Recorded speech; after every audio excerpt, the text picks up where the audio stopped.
If you see somebody's in a relationship and they have incredible, not just love, but passion as well, and they've been together 20 years, they're not lucky. They're doing things different than you are in your relationship. So I was obsessed from an early age. I wanted answers because I was fat. I grew up in a family where I had 4 different fathers. I was not popular and I loved people, right? That's just like all these struggles. We didn't have no money for food. That's why, I feed, some of you know, 100 million meals a year I donate. Every year I said I'm going to feed 1 billion people over 10 years. I'm in year number 7. We're already at 700 million meals. So I'm not doing that because I'm so good. I'm doing it because I know what it feels like to suffer. And I don't want anybody else to suffer. And so it made me become more to be able to figure that out. So if you're going to have a breakthrough, most people are trying to figure out the strategies. Let's take a simple example. How about, let's say, overweight? 70% of Americans are overweight. It's the largest level of fat in any country in the world. And unfortunately, those of you around the rest of the world are beginning to model us. You see it even happening in China. Even in Japan, you're starting to see some of this. But China, a big example. And so we're all starting to model the same behaviors. So, okay, I'm overweight and I want to deal with it.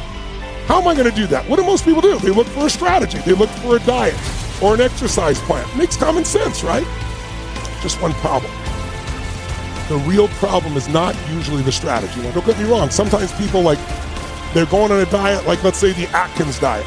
And I don't know if you remember, 10 years ago, Time Magazine had the Atkins diet on the cover of Time Magazine. 15% of Americans were doing this one diet. And of course, like all these fat diets, kind of disappeared because if you did the Atkins diet, you had to pee on a stick because it made you so acidic. Some people would collapse. It's pretty horrible. And your breath smelled so bad. You ought to be a clue. This isn't sustainable, right? But everybody was doing it, so they had the wrong strategy. It worked for a while, because when your body's that acidic, you pee like crazy, you lose a lot of water weight, right? Most people, they don't feel good, they eat a little less, but it wasn't sustainable. Does that make sense? The problem wasn't usually just the strategy, though. Because if I said to you, how hard is it to learn how to be fit and healthy and strong? In the world we live in today, you gotta are people not fit and healthy because it's so complex? Because the information is only saved for the top 1%? Because it costs so much money to get these answers? No, you and I know that's all BS. You have to pretty much hide your head not to see all the ways to make yourself healthy. If right now you wanted to get instruction how to get fit and strong, where could you go right now from the comfort of your own home?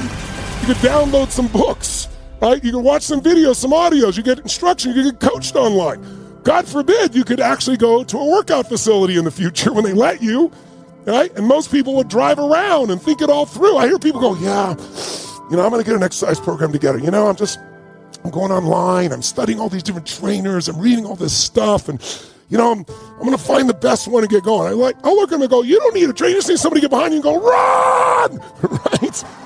You don't need this, you just need to get going. Who knows what I'm talking about here? Say, you need to get momentum, right?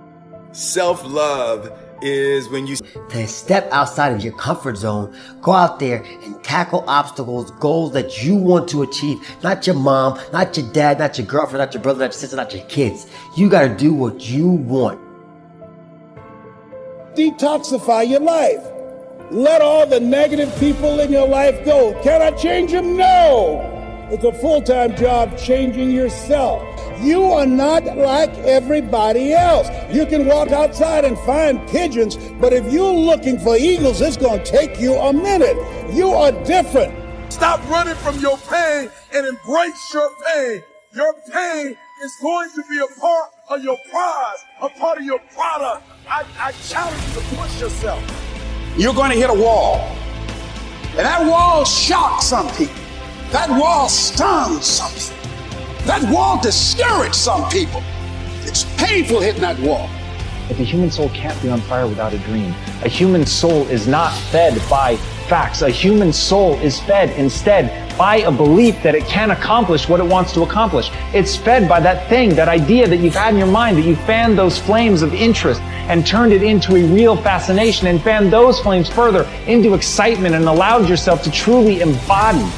How bad do you want your goal right now? I think there's a lot of people in the world today, because it's a really niche thing to talk about, I want this is my outcome, this is my goal. Like, how bad do you want? Do you want it as bad as breathing?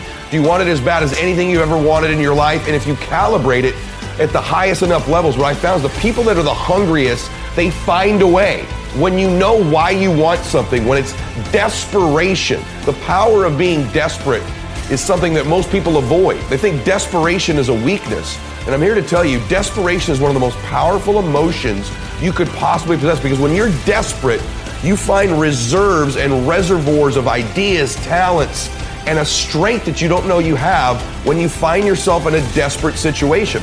So ironically, the one thing most people avoid in their life, hunger, which is caused by being desperate. When you're starving, you become desperate. Think of somebody who's starving on the street. They've got to, how resourceful would you get if your children were literally starving and you had to feed them, right?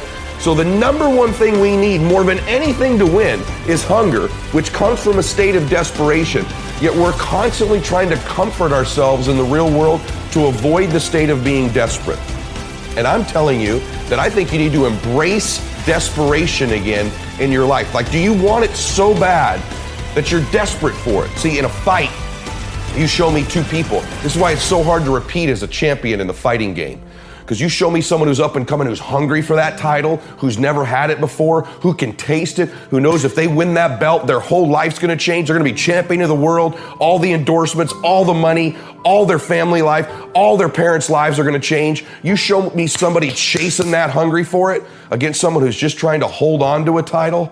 And that's why most of the time the challenger beats the champ. It's hard to repeat as a champion because the hunger goes down just a little bit. The greatest athletes, the Kobes, the Bradys, the Jordans of sports, have a way of feeding their hunger all the time and increasing it. What separates them isn't just their work ethic, isn't just their talent, although those things matter, isn't just they practice more. What separates them is they're just hungrier. They somehow find a way as they climb up the ranks and win championships to get even hungrier for more, where 99% of the athletes lose just a little bit of their edge once they get that first championship, that first pro contract, that first big amount of money, that first world championship. They just lose their hunger a little bit.